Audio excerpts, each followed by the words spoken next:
I'll go ahead and start. Just a reminder, if you weren't here for when I handed back the exam one, you can come by anytime, office hours or whatever. We can figure out if you want to see it. But I also posted the scores here. So if you go to the exam one review guide, you'll see the scores. And there they are in ascending order, with yellow being the average score. And then, of course, exam two review guide, which is today's topic. I highly suggest taking a look at that. Some announcements. Chapter 9 quiz. It's always a low scoring quiz. I think it's because everything's videos. Maybe people aren't prepared for that. Maybe people don't have time to look through all the videos come Sunday. And so what I did is I gave everyone 2 more points. So 2 points have been added to your score, and that moves it average, which was awful, 5 to a 7. And it's about the same as all the other ones. But that one, I think is just because of the fact it's all videos, Chapter 9, which would have been last week. And this going forward, there'll be the last chapter, Chapter 15, which will also be mostly video. And so I'll make sure to warn you before that one. But Chapter 15 also will be heavy video. And try to mix it up, try to have some chapters all text, some that are kind of 50-50, and then obviously a couple that are all video, just to kind of break up the monotony. Other schedule announcements. Once again, our exam 2 will be on Monday, so this coming Monday will be exam 2. We will not have a Wednesday discussion next week, but very important, I will be passing these back on Monday, November 9th, and so you'll get an email reminder. So essentially, that Wednesday discussion that we would have 2 weeks from now will actually be moved from Wednesday to Monday. So in other words, I'll be handing back the exam 2 a week from Monday. I'll be handing it back on November 9th, and we will not have a Wednesday discussion on November 11th. So there will be further clarifications and emails and reminders of this. So just make sure we're all aware of that. Any questions, comments, concerns, issues?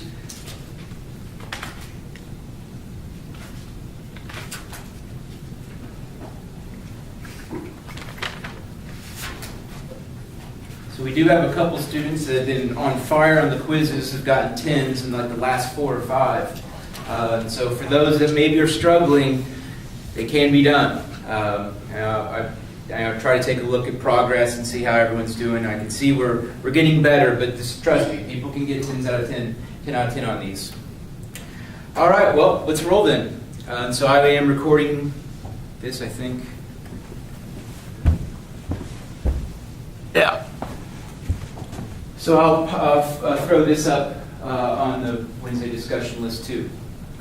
So let's start off with, I think a better thing to do is just to kind of quickly go through each question and kind of help you as far as where to find that question in the text. Then open it up to more specific questions. All right, so we'll start off with the top one. Describe the 6 types of migration. For this one, be able to describe each type, but also give me examples. So you'll find this in section 6.4. Section 6.4, and make sure to also watch the video included in that. So it's pretty self-explanatory. I go through many different examples of each type, but a lot you can relate to this from discussion 3. So discussion 3, once again, remember you relate yourself to one of the migration types. That's essentially that question there. Once again, all these I go more in depth here once I get through each little blurb.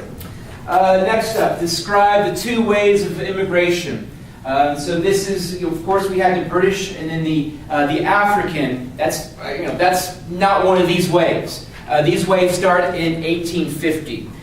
So the first wave is described in section 6.6, and there's a video link there. Make sure to watch the video link. And that second wave is discussed in section 6.7. There's a video link there. First wave, section 6.6, plus the video link. The second wave, section 6.7, plus the video link. Next up, we've got our 2 from the October 7th Wednesday discussion. I'm not going to go through those. That's where you're going to find them. And if you don't know where to find those, once again, go to the review guide. Click right there on that yellow link, and that will be the video from that particular discussion. All right, so then we've got conceptualize the modern global economy. So conceptualize, this is only found in the video in section 8.1. So there are no texts for this. There's nowhere in the textbook where you can read about the conceptualizations of the modern global economy. But it is included in a video exclusively, and that's the video in section 8.1. Resource curse. Resource curse, be able to give me a specific example along with describing it. So give me a specific example of a country or maybe a region or a place that has the resource curse. And you'll find section 8.3. And I discussed this in the recent trends in the primary sector. So section 8.3, and there is a video there as well. So in the video I give some more examples of countries and places with the resource curse. And there's also a link to Burma. So that's another example, is the link to Burma. All right, so then we've got provide historical and geographical description of manufacturing. This is in section 8.3. Is that right? 8.3.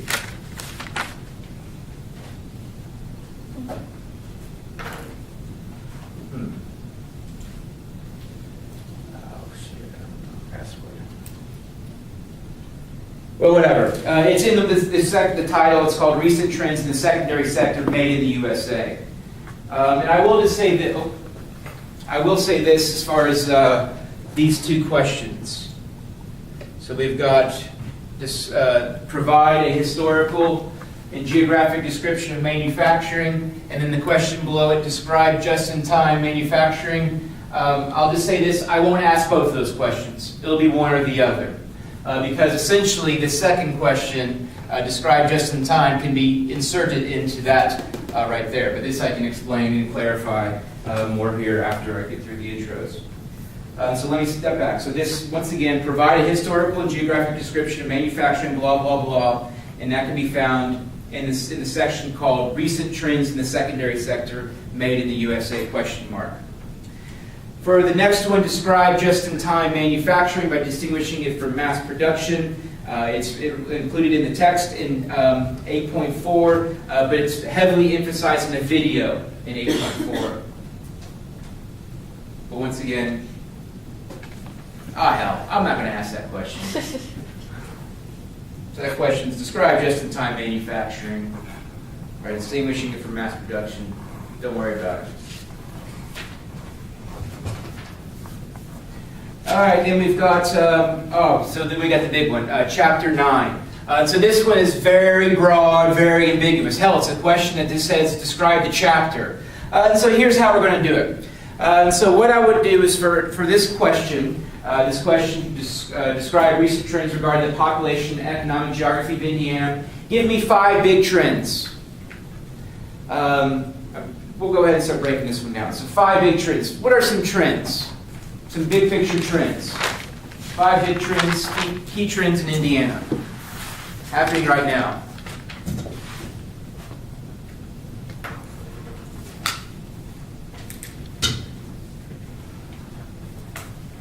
Hamilton County is growing. Okay, so our first thing we could say is suburbs growing. The suburbs are growing. So that's the first key trend, and especially Indianapolis and Chicago. Those 2 suburban areas are growing. So suburban areas are doing well as far as people moving there, places that are growing. Other big picture trends. Yeah. The automobile industry? Yeah, so the automobile industry, it's got some changes occurring. So we can talk about deindustrialization. Deindustrialization. What that essentially means is manufacturing in big factories are no longer. They've moved somewhere else. Outsourcing. So where we really see that is Anderson, Fort Wayne, Kokomo, Muncie. And so essentially what's happened is industry has left. And so because of that, people have left. Jobs have left. The economy isn't thriving as much. So deindustrialization, we call that the I-69 cluster. there, those cities that were heavily influenced by the automotive industry in the United States, especially Detroit. And when Detroit went, so did these areas. But we could also say at the same time that Indiana is seeing increasing FDI. What's FDI? Increasing FDI. Foreign direct investment. Foreign direct investment. So what that means is international companies are increasingly seeing Indiana as an attractive place to locate their industry, their manufacturing, their facility. So at the same time, one trend we have is the loss of jobs, manufacturing, deindustrialization. But with increasing foreign direct investment, being that is international companies investing in Indiana, we now have automobile assembly plants in Greensburg. Just south of Lafayette, there's the Subaru plant. Just north of Evansville, there's the Toyota plant.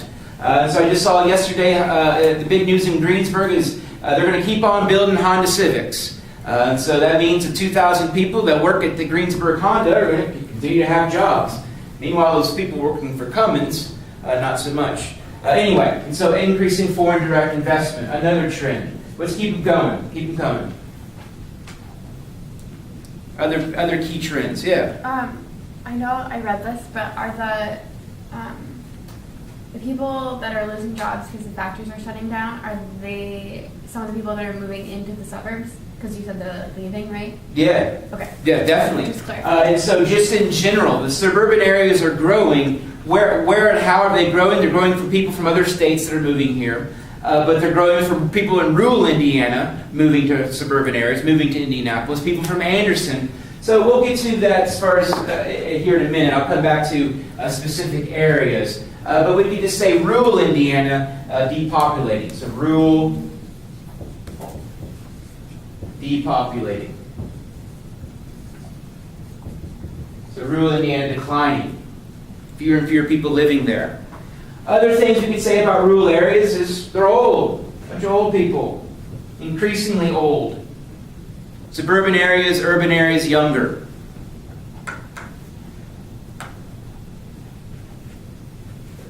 And so other things, with rural Indiana, with its depopulating for you teachers. You're not going to find jobs in rural Indiana. There's really, there might be a job here and there that opens up, but schools are getting smaller. But you will find a job probably in suburban areas or in urban areas, Fort Wayne, Indianapolis, northern Indiana, northwest Indiana, all of that. Keep them coming. More big picture trends.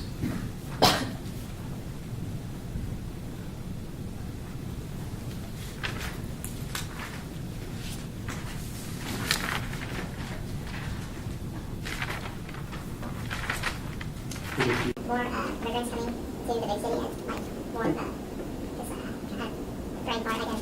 So we can kind of go back to suburban areas and urban metro areas are growing. Kind of swamped with a variety of migrants. So people, domestic migrants, but also international migrants, for sure. Definitely. You look at the near northwest side, or near west side, the increasing Latino population. Be a good example. Metro areas growing from international immigration. You look at a lot of students. That's another thing we talk about, college counties. So those college counties, this kind of devastating, but the college counties are young. So college counties like Bloomington, Lafayette,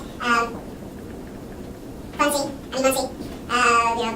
Those are pretty much the big, obviously, universities. And that matters in elections. We're going to come back in a little bit and look at elections, and so that's why I'm talking about this stuff now, because it comes back time and time again. So college areas are young. Keep them coming. It's there, I know. I can tell some of you want to say something. Yeah. Tertiary sector growth? Boom. So, where are you going to see most of the jobs? Really, what good way to showcase this, I don't have the exact data, but for you guys, when you asked answer that 3.2, it was like 92% tertiary. Now I'm going to make up the other ones. About 6% secondary, 2% primary. So overwhelmingly, you guys are going to be going into a job in the tertiary sector, which, fortunately in the case of Indiana, is growing. The tertiary sector grows by far. So while you're seeing, agriculture, primary sector, it's staying about the same. But the manufacturing, it's staying about the same. Once again, the losses are being offset by gains. But the real boom is tertiary sector jobs. So that's, anything with healthcare, pretty much wherever you want to be. Pretty much all of you are going to be going somewhere in the tertiary sector, which is increasing. Other things, that's pretty much everywhere. Other things you can say. Big trends.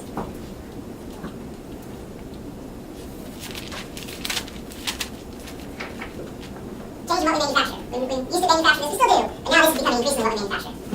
Chemicals, chemical manufacturing, pharmaceuticals. So you look at something, we talk about healthcare. In the case of Indianapolis, that's one of our things we're strong with. That's one of the things that we attract people. The best in the business in healthcare, because we have these clusters of industries. So increase in chemical manufacturing. So pharmaceuticals, you've got Lilly, the big one, which obviously is a big employer, but also brings in a lot of money. So increase in chemical manufacturing, which we think is pharmaceuticals, pharma.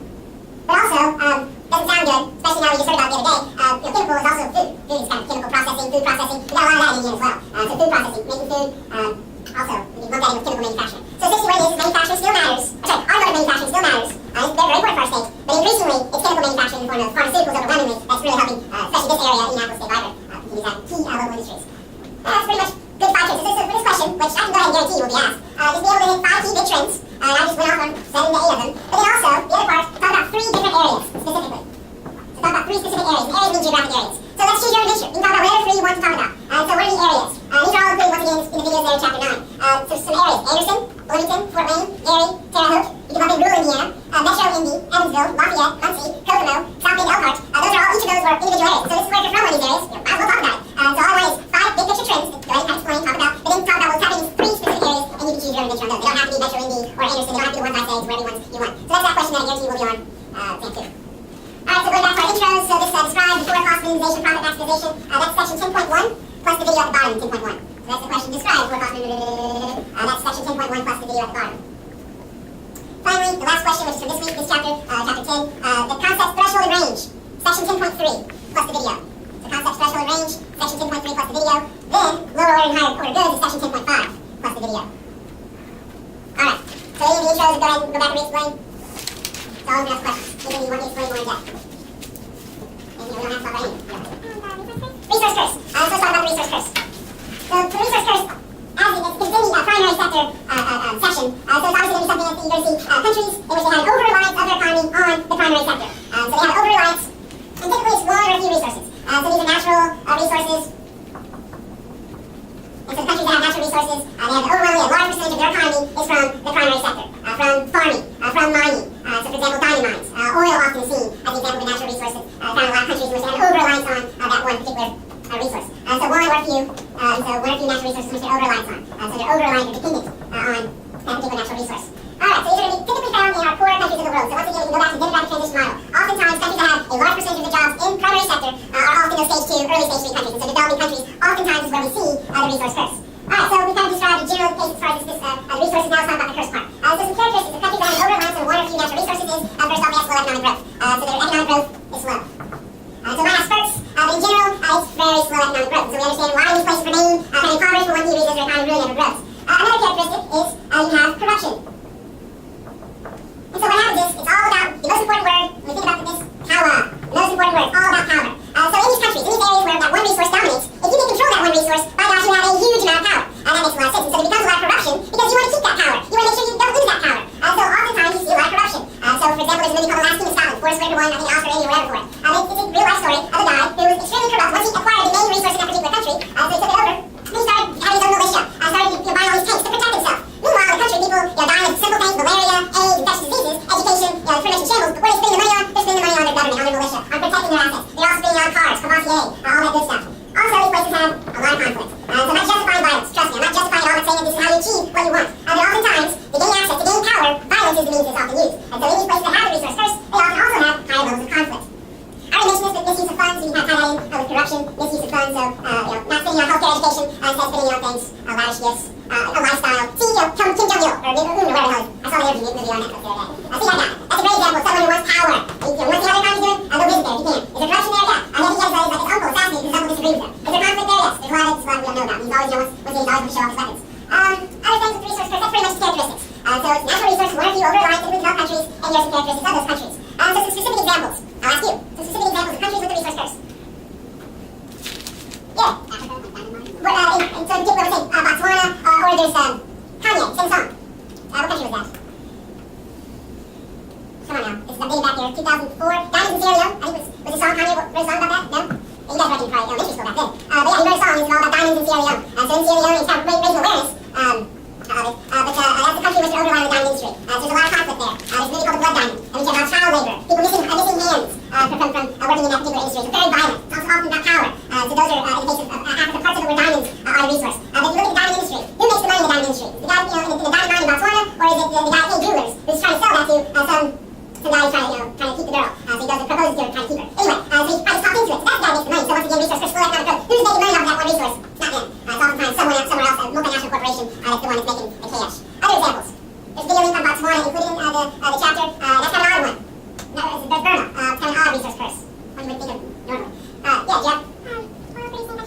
Boom, oil, yeah, look at oil. A lot of Middle Eastern countries, there's a lot of countries that produce oil. But what happens when all of a sudden, we're no longer driving cars fueled or powered by oil? What's going to happen in the future when we're driving cars powered by electricity? Powered by sun, or solar, wind, whatever. So all their eggs are in that one basket. So what happens when all of a sudden oil runs out, we no longer demand it? Boom, that's going to be huge loss for the economy. Also, we think about oil, is there any corruption and conflict related to oil?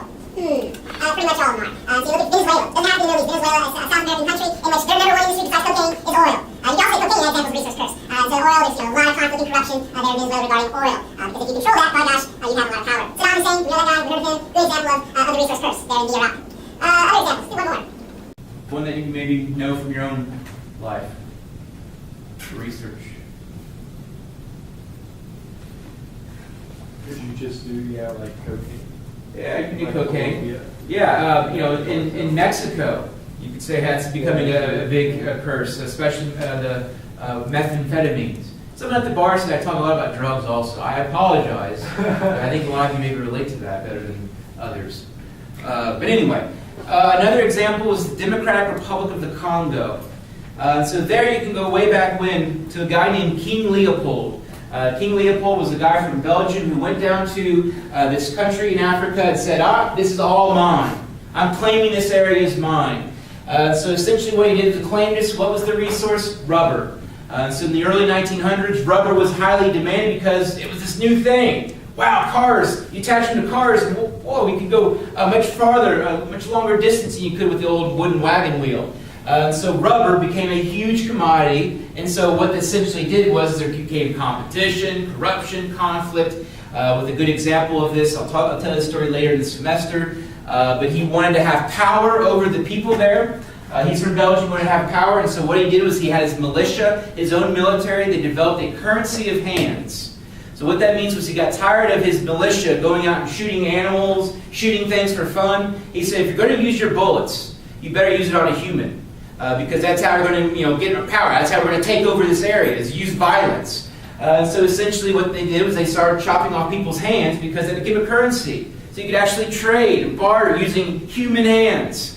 We flash forward to today. Is there still corruption? Is there still violence in the DRC, the Democratic Republic of Congo? No doubt there is. So it's just a different resource. What's the resource? It's called coltan, C-O-L-T-A-N. So right now there's competition, conflict happening right now in the DRC over that resource. What is that resource? If you've got an iPhone, it's in it. So this, obviously iPhones are something that's highly in demand across the world, something that people want. Businesses and multinational corporations like Apple, they go, via middlemen, they get to this area, they get the coltan, this highly desirable resource, and now we still see in that particular area, economic, their economy is quite slow, corruption, violence, conflict, yada, yada, yada. So that's that example. And the last example. Did that answer your question? Yeah. Cool. Another one. Yeah. The 2 waves of immigration. Cool. So the 2 waves of immigration. So this one, we can break it down. It says the who, when, what, where, and why. And that's kind of, I say that, but we can investigate each of those questions. But the what, that's kind of hard to say. But just let's go through each of those. The who, the when, the where, and the why. Let's start off with the last one, the why. For the most part, these you can use push and pull factors. So economic opportunity, a job, is mostly what people are moving to the United States for. Could be education. So there's push factors and pull factors. And so you can talk about some of those. But overwhelmingly, something like I mentioned is what type of migration do most people who migrate to the United States historically and to this day utilize? Which are the types of migration?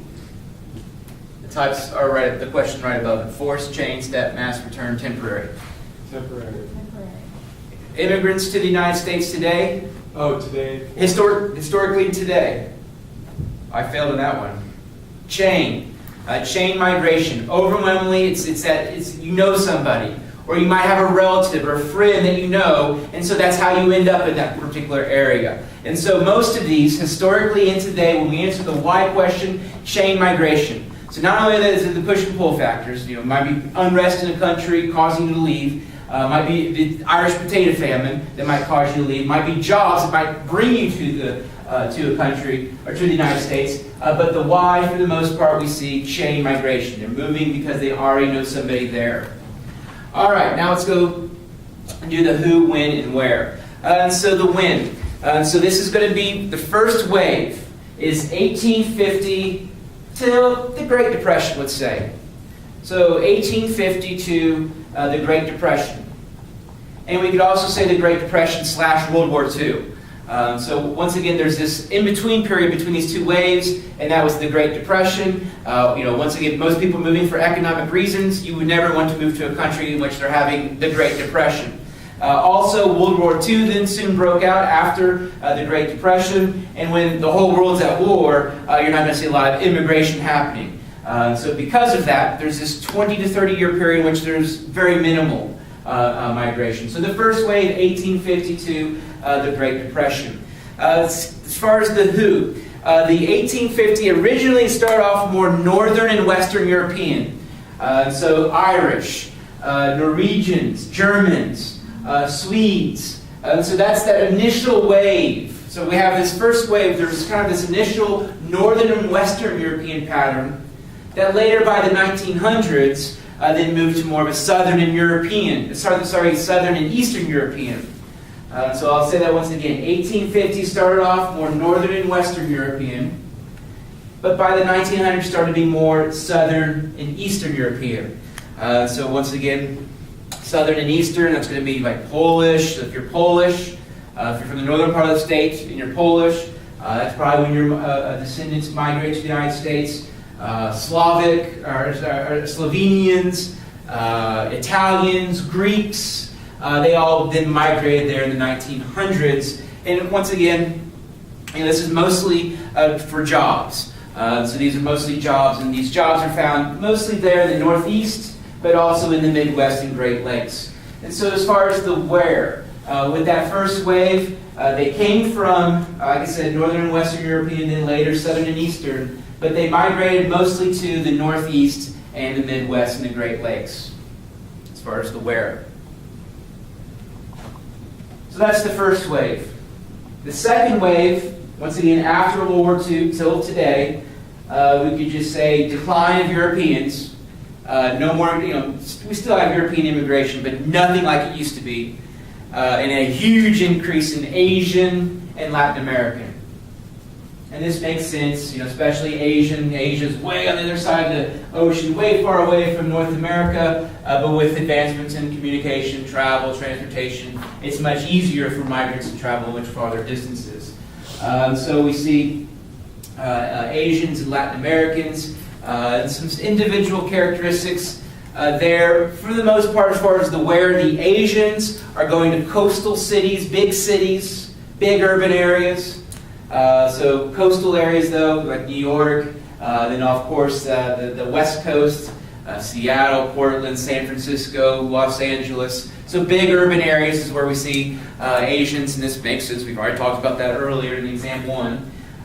Whereas Latin Americans are much more dispersed patterns. So Latin Americans also, you're more likely to find them along the southern border. So there along, of course, the border with Mexico. Once again, I probably mentioned this numerous times, but not every immigrant that's Latino is Mexican. But a lot of them come through Mexico to get to the United States. And so when people say, "Oh, these Mexicans," no, not every single Latino is Mexican. In fact, in Indianapolis, it's about 51%. So barely over 50% are actually from Mexico. Anyway, other patterns there, also there in Miami, so southern tip of Florida, so we can also think of that as our southern border. You see a large number of Latin Americans, but they're found in rural and urban areas. So it's not just a particular pattern like the Asians. I also mentioned specific examples. You can talk about those if you want. For example, the Kardashians. I hate talking about it, but everyone wants to. They're Armenian. Where do Armenians? Armenia is this hole in the wall country up in here. So Armenians, they essentially all clustered there in Los Angeles. And so using chain migration, you see Asians from Armenia, I guess it's kind of Euro, kind of Asian, that have migrated to LA, and so you develop this migration stream, this chain migration. You really don't see Armenians all over Indianapolis or Chicago, but you see them heavily there in LA, which is where, of course, they live. When did you say the second wave started? After World War II. Sorry, after World War II. Initially, the Asians were South Korean, Vietnamese, and Filipino. And what do those three places have in common? Any military experts? South Korea, Vietnam, Philippines. Experienced like wrath of the Cold War. The wrath, yeah, that's the wrath of the Cold War. That sounds good. Yeah, they all are places in which the United States fought. We fought in the Korean War, so South Koreans, we were very sympathetic to them. So we were very welcoming. Vietnamese, Vietnam War, very much same case. The Filipinos, Philippines is over here. This is Spanish-American War. Just long story short, we picked up the Philippines from winning that war, so we've always had a presence there, there in the Philippines. Did that answer a question? I don't even know what we're talking about. Yeah. Oh, then later, so then the first initial Asians were those war-related countries, but more recently today it's Chinese and Indians, heavily. Cool. Another question?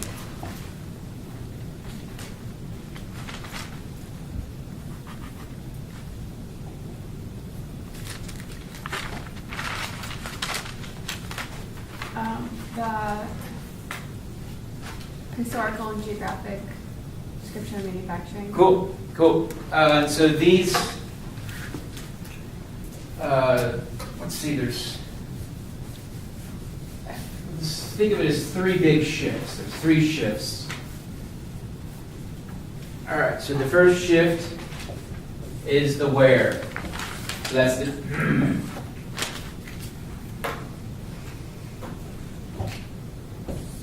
where. So that's the geographic description. So what's happened is there's been a shift. So that shift has been from Rust Belt to Sun Belt. So there's been a shift as far as our jobs, our manufacturing jobs, geographic location of it. Historically, it was there, Cleveland, Pittsburgh, Detroit, but increasingly today it's Atlanta, Houston, Phoenix, Dallas. It's big cities, big areas down in this what they call the Sun Belt, which is essentially the southern part of the country. So this first shift is the where, and there's more nuance that you can talk about there as far as Rust Belt and Sun Belt. You can throw in the word deindustrialization with the Rust Belt is there as well. You could also talk about the climate. With improvements in air conditioning technology, now you can live in the South year-round. I know it sounds hard to believe, but the South was miserable before air conditioning was widespread in the summertime. The second shift would be as far as what we manufacture. So what we manufacture, we historically textiles, simple electronics, simple things. So we could just say simple to, what would be a good word? Simple to, not opulent. Just sophisticated. How about that? Sophisticated. So we're no longer making t-shirts. We're no longer making toasters. We're no longer making cups. We're no longer making chairs. That's a bad example. We're no longer making simple things. We're making high-tech stuff. We're making CAT scan machines. We're making cars, high-tech stuff. We're making stents that go to people's hearts to open up the blockage. I mean, we're talking high-tech stuff, expensive stuff, specialized stuff. We're not manufacturing textiles, electronics, and all of that like we used to. So this also goes back to, of course, globalization, your assignment, where your stuff comes from, and all of that. The third would be how we manufacture. So essentially, we've gone from mass to flexible. That's why, remember this question, describe just-in-time manufacturing by distinguishing it from mass production. It's kind of redundant to have those questions both asked, because in this question, provide a historical and geographic description, you would include that. That's why we're not going to be asking that one. The mass is pretty much build a huge factory, crank out a ton of something, and hope that people want all that. Where flexible or just-in-time, as it's also known, is just much more made to order. So you go back to that Greensburg plant. It's a big, huge facility, but they're not cranking out 200,000 Civics and just hoping people want those Civics. As people order them, they manufacture them, so they much more customized. So mass and flexible. I'm not going to go through, through all the nuances there, but for this question, that's how to answer it. So focus on the where and the shifts, the what, the shift, and then the how and the shift. Cool. Yep. Oh, sorry. Thought I heard something. Cool. Next. Another question.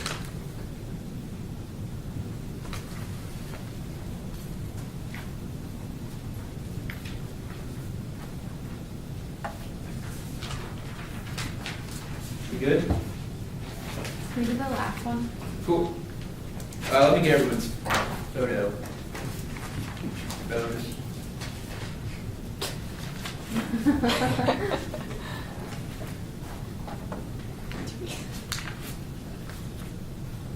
Oh. Smile. All right. Cool. So if you want to go ahead and take off, that's fine. All right, so you talked about the last one? Yeah. So the last one is from this week's chapter. Oh, this could be a long one. All right, so let's talk about the two different parts. The first part is threshold and range. So what is central place theory? It's got a lot of stuff, but just think of it as market areas. So if you're going to open up a Starbucks, you do research. This is the type of research they would do. So this is kind of, what they do is they apply these concepts to figure out whether or not they should open up a CVS or a Starbucks or a grocery store somewhere. So we first off have these two different terms, threshold and range. So threshold. Threshold is the minimum number of people in an area for a store to survive. So for example, Starbucks, they do their research and they say that we must have 2,000 people frequenting our stores. We must have 2,000 people in the area for our store to survive. So that 2,000 people is the minimum demand. They get any more, that's great, it's profit. But the minimum demand is the threshold. So they find out from market research they need 2,000 people, at least. And so this is on, let's think of this as the seller's end. This is on the businesses end. Then there's the consumer. Then there's the person. There's you guys who actually buy the stuff. Buy Starbucks or go to a grocery store, go to a CVS. The range is the distance willing to travel. The consumer. Yes, the consumer.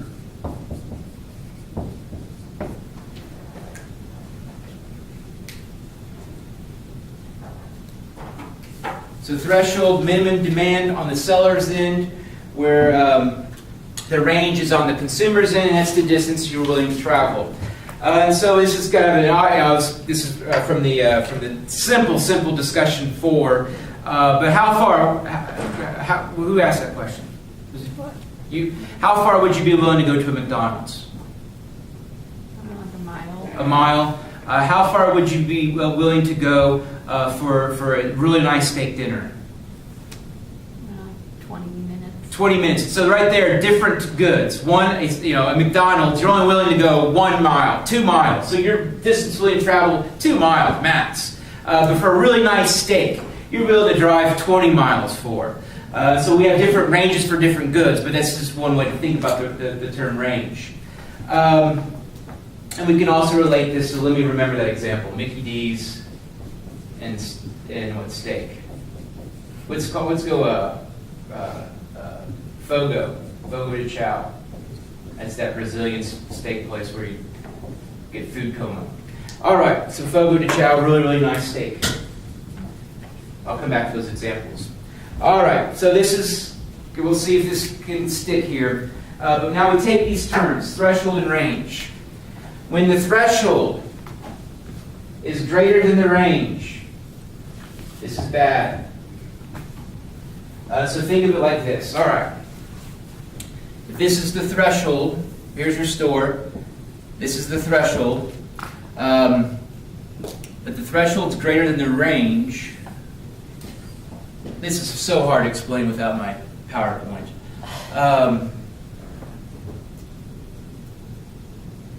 I'll come back to this. So range is greater than threshold. That's good.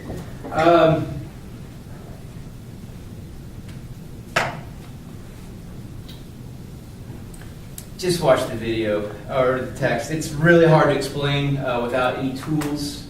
But when, okay, so you're using it like the threshold has a periphery, and so does like the range. Right. So if some of the 2,000 people are outside of the range, then the business is going to fail. Right. That's what you're trying to explain. Right. Exactly. Yeah. You got it. Cool. But now, the first part, that threshold and range, like I said, it's very, very visual, and so that's why take a look at the text. Now, let's go to the other part. Lower order and higher order goods and services. So lower order goods are things that you frequent much more often. Things that you might do on a daily basis. Things that you find pretty much everywhere. So a gas station would be an example of a lower order good. McDonald's would be an example of a lower order good. So when we think about rural areas, when we think about urban areas, they all have lower order goods there. So it doesn't matter. Anybody who's from Podunk, Indiana? Who's from Milnor, Indiana? Anybody? Help us out. Anybody? Okay, I'm from Bargersville. There's a pizza place in Bargersville. There's a pizza place in every town. But when we think about higher order goods are things that are more specialized, more expensive, more unique. And so we can go back and relate this. That's like Fogo de Chao, a really nice steak restaurant. So you're much more willing to go a larger distance for a higher order good than a lower order good. Another example, lower order good, you break your arm. You're going to find a doctor probably in every town. You get brain cancer. You're going to find a brain cancer in every single town. You're going to find a brain cancer or a neurosurgeon there in Bargersville? No. So that neurosurgeon would be an example of a higher order good, something you'd be willing to travel a much larger distance. But we go back to threshold and range. Lower order goods, much more frequented. So much more people breaking bones than getting cancer. So these are much more frequent, much more, you do it much more often, are found much more in rural areas where higher order goods are pretty much in Indianapolis. I mean, if we're going to find a museum, Indianapolis. You're not going to find a museum in the middle of nowhere because it doesn't have enough people coming to it. All of this is, of all the stuff, it's probably the one at the end of the semester people get it the most. If you do have questions, if you don't get it, feel free to send me an email. But trust me, as you follow along, read it, it'll click. But those of you who are interested in business, this is the one where people come to me all after class still, and they're still wanting to talk about this. A guy the other day, he has a tree stump removal business here in town. I don't know what the hell that is, but he wanted to talk about this because he thinks that could help him with his company. And of course, I'm going to have to charge him for that. But anyway, so yeah, if you do come across that and struggle with it, feel free to send me an email. I can give you different interpretations, beside the fading ink on a dirty board. Other stuff. That question is on the exam. Are we getting Like, are we answering 5 and getting 8, or like, Yeah. are we just getting 5 of 7. 5 and 7, okay. Cool. And so I'll have office hours until about 2:45. If you have more questions,